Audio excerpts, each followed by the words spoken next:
This is the MaRoller, beautiful instrument that it is. The central galley here is to accommodate the spinous processes, which are the knobs that you can see through the skin or feel through the skin at the back of your neck, whereas the two mounds either side massage beautifully the facet joints in the neck, pressuring the facet joints to take away their swelling, which I'll show you now. So what we find is you lift your head with your hands and you position the MaRoller right under the cap of the skull here.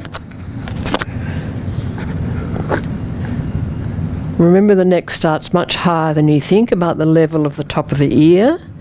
And I have my hands under the two outer knobs at the either end of the MaRoller, and I'm actually twisting away in what we call a Cephalad Lift to lift the head, the very heavy head, off the top of the neck.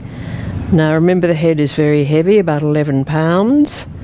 So what I'm doing there is doing a twisting action to create traction, to lift the base of the skull off the first vertebra, or C1. So I'm trying to relax my head as much as possible so that I'm relaxing the muscles and I'm getting separation. I'm not holding on and preventing. And I've got my hands under either end of the roller and I'm twisting and lifting. Now it's good to spend time a little bit lower, right on C1, which is very easy to miss because it's hidden right under the eave of the base of the skull. And you can either do a slight left and right movement, or you can do a slight nodding movement of bringing the chin down. Again, trying to be as minimal in that movement as possible so that you are actually massaging the facet joints between the base of the skull and the first vertebra on those two humps of the roller. And then you can go back to doing the traction, and the head will start to nod as you relax more. It gets harder to feel the facet joints as you go down because the neck arches up in what we call a cervical lordosis.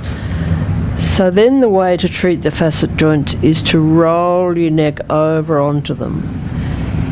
And you'll feel as you take your head around that the swelling of the facet joint presses into the knob of the roller. And you will find the sore ones. They feel exquisitely painful, which is why you mustn't do too much. Now as I take my neck further round there, at about C3, 4 in the middle on the left, and I'm just pivoting my neck on that facet joint on the roller. And it's a sweet pain. It's nice to have it found. It's important that you don't overdo it. There's not as much to feel going the other way.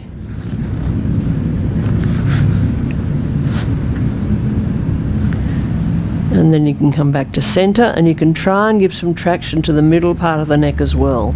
The important thing is that you completely relax and lift the head. So really they're the two main movements, the traction and the twisting over, the rotating the neck to find the problem facet joints. Now there's always one or two that are the problem, and that's where you spend your time. You should not do the MaRoller more than once a week, otherwise you keep the facet joints bruised and they keep on needing treatment. Too much treatment makes you need more treatment. All right, and there you go.